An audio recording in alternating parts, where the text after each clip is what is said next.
5,000. That's how many Allied soldiers and airmen one woman saved from Nazi capture between 1940 and 1945.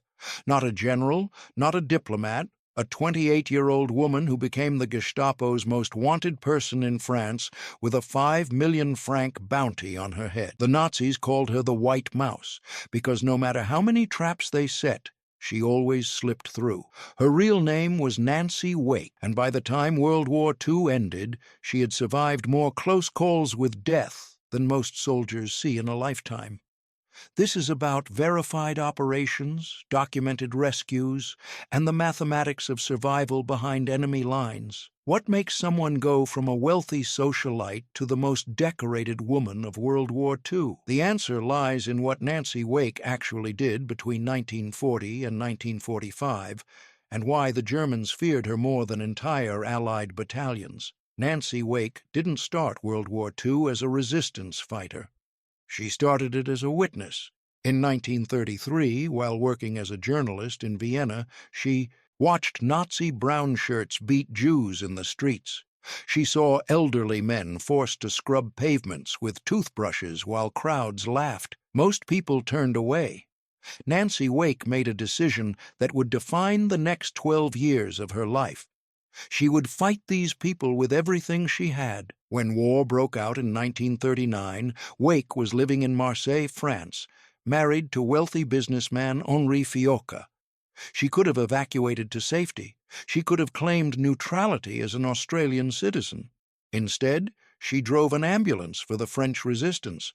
That's how it started, driving wounded soldiers and refugees away from German lines. Simple, direct, legal, technically. But Nancy Wake didn't stay legal for long. By 1940, France had fallen, and Nancy Wake had become a courier for the French resistance. Her job was straightforward on paper and deadly in execution. She smuggled messages, money, and supplies between resistance cells across Vichy, France, the Nazi-controlled southern zone. She transported everything from forged documents to intelligence reports to cash for underground operations. The Gestapo had checkpoints everywhere. They searched vehicles, checked papers, and interrogated travelers. Wake passed through these checkpoints hundreds of times. Every single time, she was carrying materials that would get her executed if discovered. Here's what made Nancy Wake exceptional. She understood something most amateur spies didn't. Confidence defeats suspicion. Wake traveled with expensive luggage, wore fashionable clothes, and flirted with German officers at checkpoints. They saw a wealthy socialite traveling to visit friends. They never saw the resistance courier carrying intelligence that would get their positions bombed the next day. That wasn't luck. That was tradecraft. But Nancy Wake's most critical operation during this period wasn't delivering messages. It was running an escape network for Allied soldiers. When the Germans invaded France, thousands of British and Commonwealth soldiers were trapped behind enemy lines. If captured, they'd spend the war in POW camps. If they could reach Spain, they could return to Britain and keep fighting. Nancy Wake and her network made that possible. Between 1940 and 1943, Wake's network moved more than 1,000 Allied soldiers and airmen from occupied France to neutral Spain. Not 100, not 200, over 1,000 trained military personnel who would have been lost to the Allied war effort.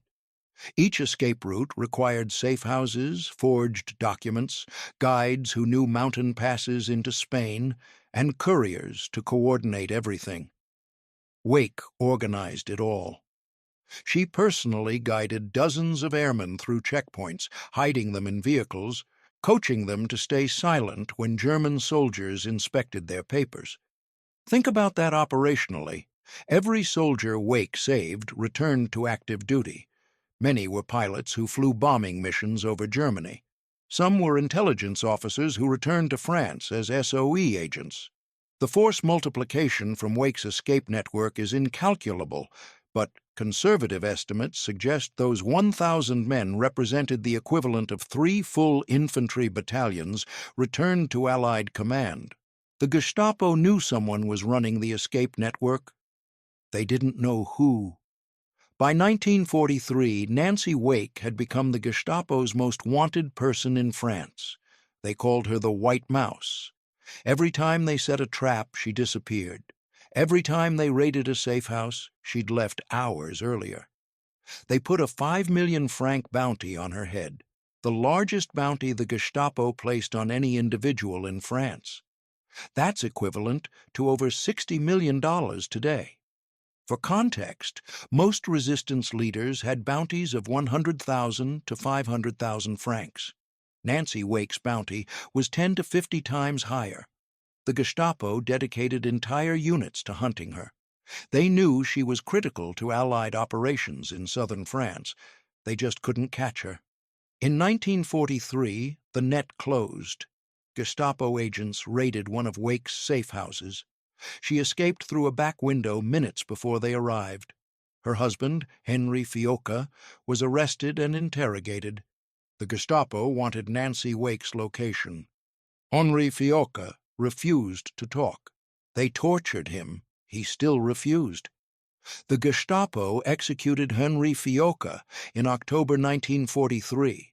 He died protecting his wife's escape network and never revealed her location. Nancy Wake escaped to Spain, then to Britain. Most resistance fighters would have considered their war over. They'd lost networks, lost loved ones, and barely survived with their lives. Nancy Wake volunteered for the most dangerous assignment British intelligence could offer. She joined the Special Operations Executive, SOE, Churchill's secret army tasked with sabotage and subversion behind enemy lines. SOE training was brutal. Commandos washed out regularly. Nancy Wake, now 31 years old, completed the full course. Weapons training, explosives, silent killing, parachute jumps, and a resistance organization. She mastered it all. SOE instructors noted that Wake was fearless, physically tough, and demonstrated exceptional leadership under pressure. In April 1944, 2 months before D-Day, Nancy Wake parachuted into Central France as part of a 3-person SOE team. Their mission was to organize and arm resistance groups in the Auvergne region, 7,000 square kilometers of rural France behind German lines. Wake's team would coordinate guerrilla operations to disrupt German reinforcements heading to Normandy after the Allied invasion. The challenge was enormous. Local resistance groups were scattered, poorly armed, and suspicious of outsiders. Wake had to unite them, train them, and turn them into an effective fighting force capable of engaging German troops. Here's what Nancy Wake accomplished in 6 months. She organized 7,500 resistance fighters into coordinated combat units. Not sympathizers, not informants, 7,500 armed fighters under unified command conducting military operations against German forces. Wake arranged weapons drops from Allied aircraft, tons of rifles, machine guns, explosives, and ammunition parachuted into drop zones Wake's teams secured. She personally led multiple raids on German installations. She killed German soldiers in combat. She blew up bridges, ambushed convoys, and destroyed communication lines. This wasn't courier work anymore. This was direct action warfare. One operation illustrates Nancy Wake's effectiveness. In June 1944, German forces located Wake's headquarters and attacked with 22,000 troops, supported by artillery and aircraft. Wake's resistance fighters numbered less than 2,000. Standard military doctrine says defenders need a 3.1 advantage to hold against attackers. Wake's forces were outnumbered, 11-1. They held for 3 days, inflicted significant casualties, then withdrew before the Germans could encircle them. Wake organized the retreat, got her fighters out safely, and re-established operations in a new sector within a week. That's not resistance. That's conventional military operations conducted by guerrilla forces. But the most famous story about Nancy Wake demonstrates her operational mindset. During one mission, Wake's radio operator was killed, severing communication with London. Without radio contact, they couldn't coordinate weapons drops or receive intelligence. The nearest functioning radio was 200 kilometers away through German-controlled territory. Nancy Wake volunteered to make the trip. She rode a bicycle 200 kilometers to the radio, transmitted messages, then rode 200 kilometers back. 400 kilometers total, roughly 250 miles, through territory crawling with German patrols. The trip took 3 days. When asked about it later, Wake's response was characteristically direct. The Germans were out there. We needed the radio. Someone had to go. That was the entire calculation. No drama, no heroics, just operational necessity executed with absolute determination. That mindset defined Nancy Wake's entire war. When something needed doing, you did it. The risks were irrelevant. The comfort was irrelevant. The mission was everything. The mathematics of Nancy Wake's effectiveness are stark. Between April and September 1944, resistance forces under Wake's coordination killed or wounded an estimated 1,400 German soldiers and destroyed hundreds of vehicles, bridges, and supply dumps. German forces committed entire divisions to anti-partisan operations in Wake's sector.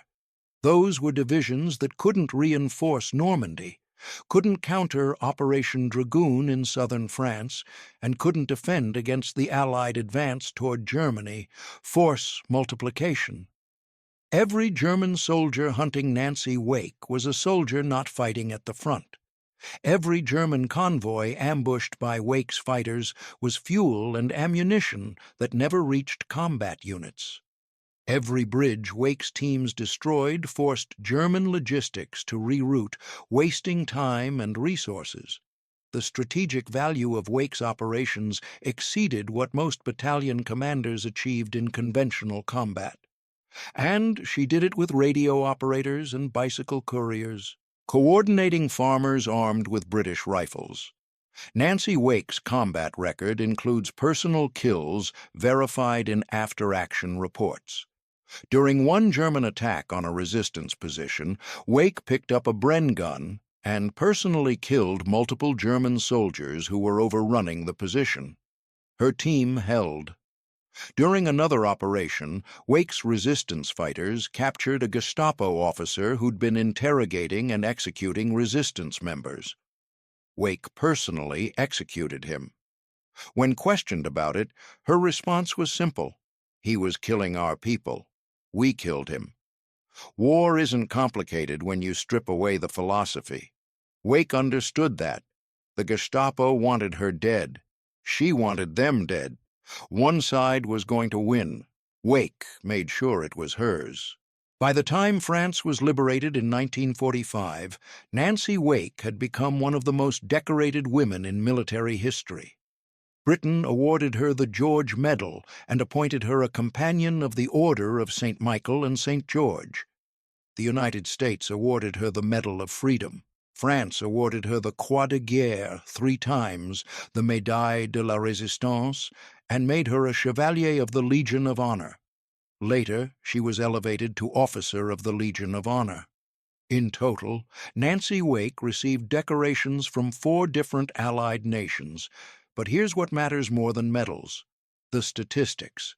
Over 1,000 Allied soldiers evacuated to safety through Wake's escape network. 7,500 resistance fighters organized under Wake's command. An estimated 1,400 German casualties were inflicted by the operations Wake coordinated. 3 years operating behind enemy lines with the Gestapo actively hunting her. 0 times captured. That last number is critical. Nancy Wake survived the entire war without being captured once, despite being the most wanted person in France. Most SOE agents lasted months before capture or death. Wake lasted from 1940 to 1945, and he walked out alive. After the war, Nancy Wake struggled with civilian life. Her husband was dead. Her networks were disbanded. The war that defined her life was over. She moved to Australia, then Britain, struggling with alcoholism and survivor's guilt. The woman who'd killed German soldiers without hesitation couldn't reconcile peacetime existence. She gave occasional interviews, but mostly avoided publicity.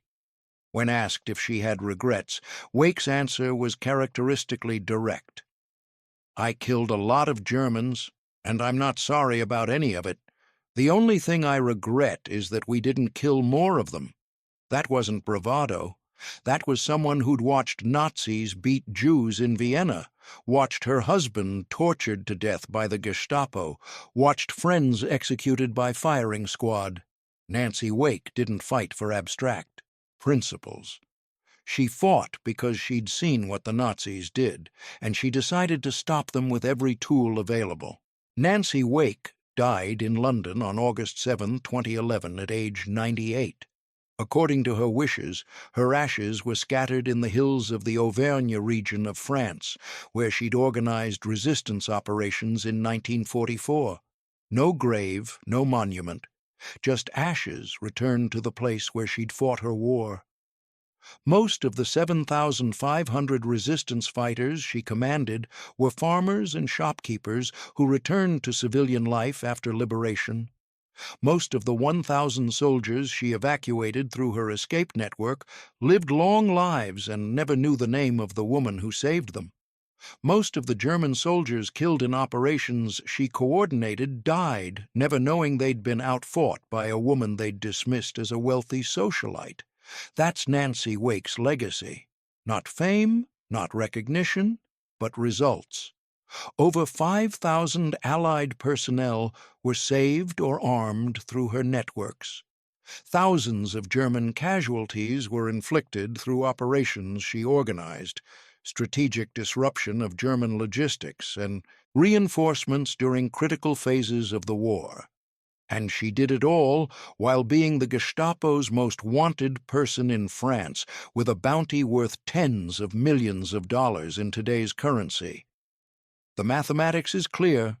Nancy Wake's contribution to Allied victory in World War II exceeded what most battalion commanders achieved, and she did it with forged documents, bicycle couriers, and absolute determination.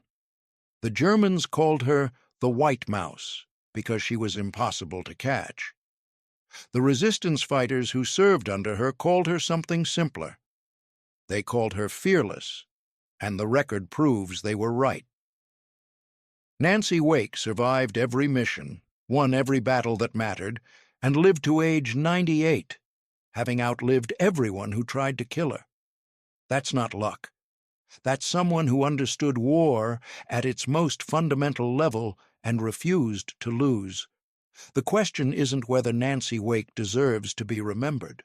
The question is why more people don't know her name when over 5,000 people owe her their lives.